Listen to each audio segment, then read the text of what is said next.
muna tayo ng transition period, no? Isang transition na magkakaroon ng transition government para ito mga agam-agam na ganito, no?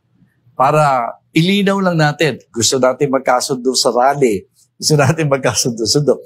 Eh wala naman tayong formula eh.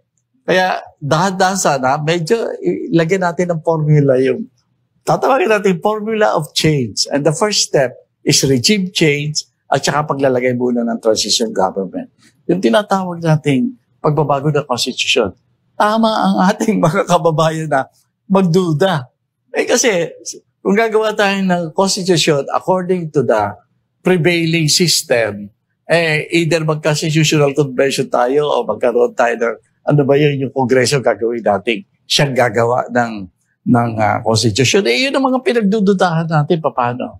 Kaya kailangan, magkaroon muna tayo ng transition government. Yung transition government, kung i-recall lang natin ang ating kasaysayan, parang yun ang ginawa ng ating EDSA People Power eh.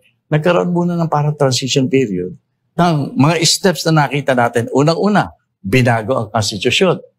Ang gumawa ng isang constitutional commission. No, hindi constitutional convention. Dahil alam ng mga nagrevolusyon na pag constitutional convention at tatawagin mo yung mga nasa pwesto. Kaya yan, lessons learned yan sa kasaysayan natin. Ang ginawa ng una natin people power, nagbago tayo ng charter.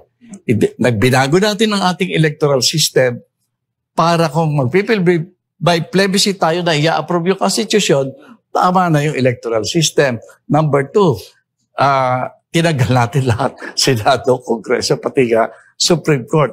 Resign all ang nangyari, di ba? Pinapaalala ko lang yun, kaya ako nagre-recommend ng resign all. Kailangan natin isang transition government na mag-supervise kung paano mangyayari yan.